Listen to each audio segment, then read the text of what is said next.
welcome back. Part two. We've split this session up into a couple of sessions. We may even do a third one just to keep it short for people. You might be more interested in the first part that we did, which was about more about the policy itself. In this one, what we're going to do is we're going to actually go into what Imperial Claims can do. We're going to show you some real life examples of some of the experience that what Dav's come across with different claims, fire and flooding and this sort of things. Ben, thank you ever so much. So this one is just to look at one example, and this is a first floor flat which had a fire as a result of a cannabis farm. You can see there the roof's gone on it. Yeah. It was quite bad. This is the very first visit to the property with the landlord. Now just imagine being in the landlord's shoes, going into your property. He used to live here as well. Yeah, it'd be a bit of a shock to the system, I would imagine. Yeah, absolutely. And whilst we're looking at the damage, I'd also ask you to look at the condition inside the property as well, beyond the damage, because we'll make reference to the condition of the property when we're looking at the reinstatement works that our sister company carried out at this property. And the service that we provide here is we provide a claims handling service. So we manage the entire claim on behalf of the landlord, meeting the loss adjuster, answering their abundance of questions, and then also dealing with the surveyor, our surveyor dealing with their surveyor as well. Here in the kitchen, for example, you'll see that there's the boiler's there in its corner, not boxed in or anything and stuff. So we're looking at this in two parts. We're looking at the extent of the damage that's been caused by the fire. And then we're also looking at the condition of the property, because what we'll show you is what we do when we carry out the reinstatement works. And in here, basically, the tenants had moved in, supplied all of the information as they do, and then basically took over and created a cannabis farm. They can create a real danger to life as well. I mean, look at the way that the electricity can sit behind that door there, loads of cables. Yeah, it's not a good install. No, to say the least. But what they've done there, the cables from them sockets, they're going up in the loft. So now we're going onto the outside. You can see the slates and everything. This is all the debris. This all needs to be cleared. The neighbours and everything are affected. Their bins couldn't be taken out and stuff. So this is just what come down when the roof went. It just all went, when the fire was blazing. That's it. Now, obviously, this is the first floor flat. This is the owner of the first floor flat. The water from the fire brigade, then the water that'll get in there because the roof's exposed and everything comes downstairs. So he's got a responsibility there to the downstairs landlord, and it was tenanted at the time downstairs. And you can see there the sheer extent of the damage. Now, just imagine that you end up in a position where you find when this has happened that you don't actually have an insurance policy. Now, that obviously would be awful. And that's why we say, look, don't look at putting your policy paperwork away. Keep it to hand and keep checking it on a regular basis as well, just to make sure that it continues to remain pertinent. If you found at this point that you don't have an insurance policy or a valid insurance policy in play, then you become responsible personally then, subject to the property being purchased in your own name, which most properties are. Then you've got the flat roof there, the pitch roof, which is exposed, which lets water in, which is impacting the ground floor flat. You've got tenants downstairs with their contents being damaged, that kind of stuff as well. The ramifications of not having an insurance policy can be way beyond the £100 and odd, £200 a year that you have to pay just to cover yourself against such a disaster. Now, our service then, so this is the same property, and we've upgraded the front door from a UPVC door to a composite door there. Worked with the landlord in terms of the finish, the colours, the flooring, as standard. The electrics are upgraded. So as you would expect in this day and age, a lot more sockets, LED bulbs.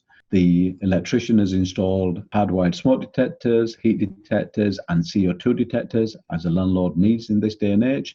There's the kitchen, the boiler, it would go in that cupboard, and it's getting boxed in as well. The boiler comes with a 7-year parts and labour warranty. The toilet didn't have a sink in it, but you'll see as this job goes on, before it gets finished, of course, a sink gets added to the toilet as well.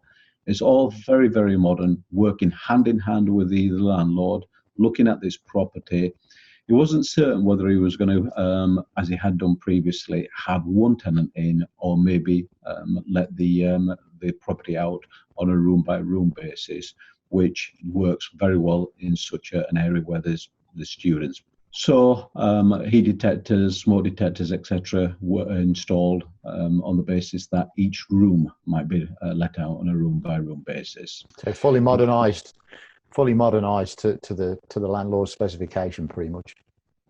Absolutely, 100%, working very much hand in hand. The loss adjusters weren't wanting to pay for the new doors and the windows. They felt that the existing were actually okay, which was absolutely not the case. The property had been empty, left exposed to the weather for about a year because of the loss adjusters and their shenanigans. The loss adjusters' own surveyor had actually included the doors and the windows in their schedule, but for some unknown reason, the loss adjuster was constantly excluding the doors and the windows. It took us 2 to 3 months to battle that particular issue amongst many others. As I say, it took the loss adjuster about a year for handling this claim and dealing with the tons of questions that they had. So that's where it's probably key to be using a guy like yourself with a loss assessor, because otherwise you'd be by yourself trying to battle with the insurance company, and they're pretty good at trying to get out of things, I would imagine. Well, seriously, I would concur. One, because it's our service, but time and time again, we see this kind of thing. People constantly keep telling us that they actually feel like they're the criminals. So somebody in here has carried out criminal activity, the cannabis farm, but then the questions that get posed, you just won't believe. But this is the finished product here. So there we go. Pretty much a brand new place. And so with that guy used your service, Dav, how much did it cost him to actually use you? Not a single penny at all from his own pocket. Right. We make a charge for the claims handling side of things. Our sister company, the maintenance company that carried out all of that work, they pay that fee to us. The landlord doesn't pay anything, and the insurance excess that the landlord had to pay, that also didn't need to be paid.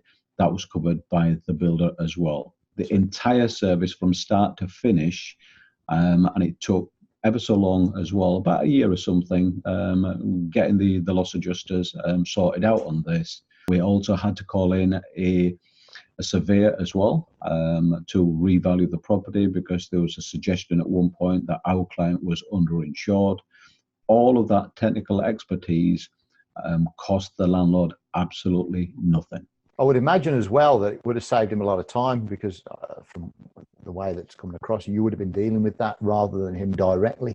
Yeah, absolutely, Ben. Absolutely. Yeah, I mean, I couldn't imagine anything worse than trying to handle all this.